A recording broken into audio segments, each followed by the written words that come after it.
Hello folks, thanks very much for joining us today. I'm Simon Kemp, and over the next 10 minutes or so, I'll guide you through the online behaviours of Southeast Asia's young adults, with a specific focus on their social media activities. Now, all of the stats that I'll be sharing with you today come from the ongoing Global Digital Report series that I produce on behalf of We Are Social and Hootsuite. These reports offer in-depth insights into digital behaviours across more than 230 countries and territories around the world, exploring how people of all ages use the internet, social media, mobile devices, and e-commerce. For this specific presentation, though, I'll be focusing on the online behaviours of people between the ages of 16 to 24 living in Southeast Asia. We'll start off with a quick look at the global state of digital for context, before going on to look at the specific behaviours and preferences of Southeast Asia's young adults. But if you want to dig deeper into similar data for other ages and other countries, you'll be pleased to hear that you can find free reports for every single country in the world on our website, which is datareportal.com. And if you have any questions about the content that I'm presenting today, please feel free to contact me on social media, where you'll find me on LinkedIn and Twitter as Eskimon.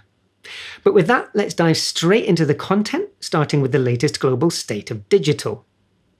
Our recent Digital 2021 April Global Statshot report reveals that global internet adoption has just passed the 60% mark, meaning that 6 in every 10 people alive on Earth today now use the internet. A total of 4.72 billion people are now online, which means that the global internet penetration rate has doubled in less than 10 years. And the number of internet users is still growing too. Our latest research indicates that the global total has increased by more than 7.5% over the past year, with 332 million people coming online for the very first time in the past 12 months. And that equates to almost 1 million new users every day since this time last year. However, the number of people using social media is growing even faster. The latest data indicate that global social media users have increased by more than 500 million in the past year. On average, that means that the global total is increasing at a rate of 16.5 new users every single second. There are 4.33 billion social media users around the world today, equating to more than 55% of the world's total population. But the impressive headlines aren't limited to user numbers. People are also spending ever more time using connected technologies. The latest data from GWI shows that the typical global internet user now spends an average of almost 7 hours per day online, which means that humanity will spend a combined total of 12 trillion hours using the internet in 2021 alone. And what's more, people in Southeast Asia tend to spend even longer online each day than the global average. In GWI's ongoing study of digital behaviours across 47 of the world's top economies, the Philippines consistently comes out top in terms of time spent using the internet. Filipinos say that they spend an average of almost 11 hours online each day, which is almost 60% more than the global average. Meanwhile, Malaysians spend an average of more than 9 hours online each day, with Indonesians and Thais not far behind. Only Vietnam falls below the global average, but Vietnamese people still spend an average of 6 hours and 47 minutes online each day. Now, hopefully that's given you some very useful global context, but what about the online behaviours of young adults across Southeast Asia? Let's dig a bit deeper into the data to find out. Now, across Southeast Asia, people aged 16 to 24 spend roughly 60% of their waking lives online. Data from GWI shows that people in this age group spend an average of more than 10 hours per day using internet-connected devices, which means that they spend close to 3 full days using the internet every week. Young women across the region say that they spend even longer online than their male peers, with the typical female internet user in this cohort saying that she spends nearly 10.5 hours online every day. Now, to put these numbers in context, it's worth highlighting that young adults in Southeast Asia now spend 4 times as much time using the internet as they spend watching television, and that includes time spent watching streaming platforms like Netflix.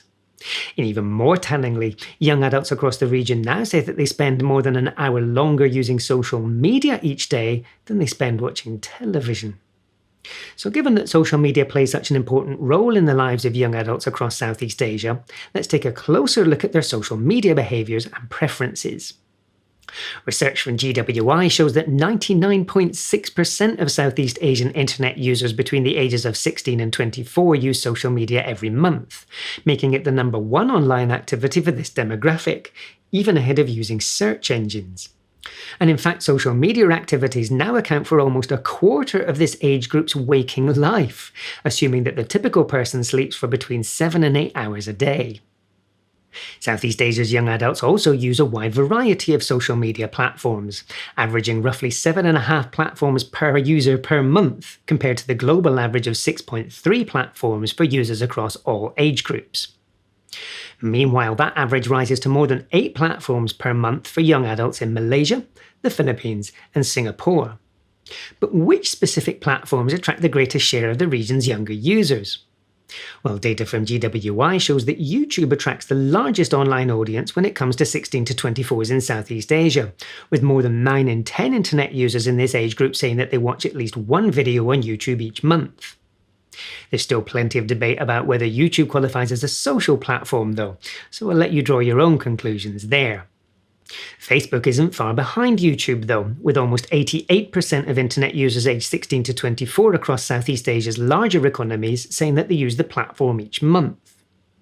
Now, this may come as a surprise to many people, especially because the mainstream media seem to be fixated on the idea that young people have all abandoned Facebook for other platforms. Now, having said that, plenty of other platforms do attract large numbers of young adults, and Instagram attracts almost as many 16 to 24s as Facebook does across those larger Southeast Asian economies. But it's also interesting to note that Twitter attracts almost as many people in this cohort as TikTok does, which again tells quite a different story compared to the one that we often see in the news. I was also quite surprised to discover that Facebook Messenger is the most popular messaging platform for Southeast Asia's young adults, well ahead of both WhatsApp and Telegram.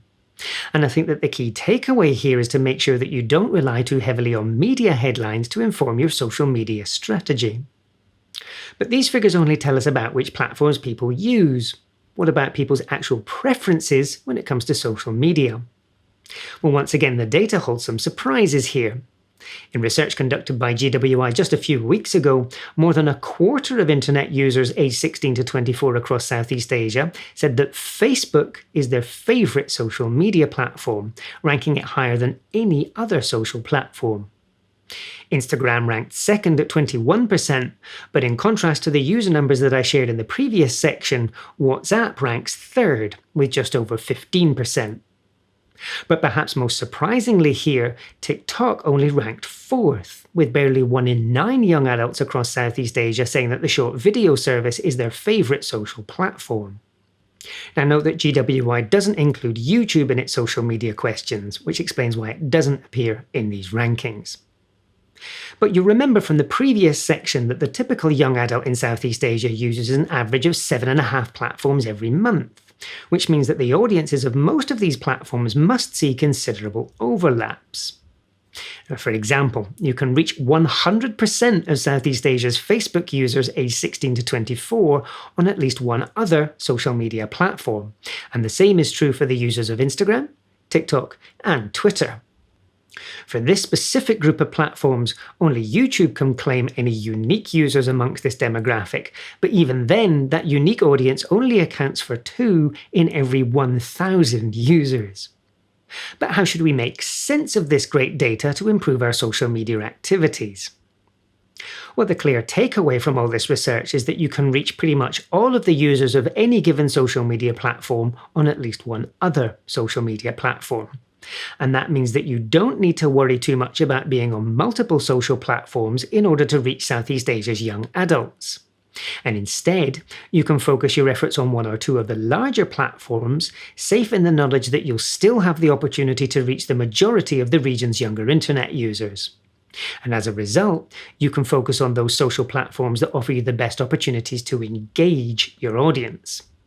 Now, some things to think about here include the content options that each platform offers, such as video formats or the ability to include hyperlinks if you want to link to off-platform content. The kinds of context in which you're hoping to engage people, such as the times and places in people's lives when they might use each of these platforms, and their likely emotional and mental states when they're using them. how easy it is for people to interact with you and your content, and to engage with the broader community that each platform attracts. And lastly, how much it might cost you to promote your content on each platform if you're considering using paid media. Now, sadly, that's all I've got time for in today's presentation, but remember that you can dig into loads more data like this whenever you like, and all for free, over on datareportal.com. Now, we'll also get a chance to explore some of the topics that I've covered today in more detail during the upcoming panel discussion, but just in case I don't get a chance to answer your specific question, please feel free to ask me that on social media. And you remember you'll find me on LinkedIn and Twitter as Eskimon. But with that, thanks very much for joining me today. I hope you found this session useful, and I look forward to seeing you again sometime soon, somewhere across the internet.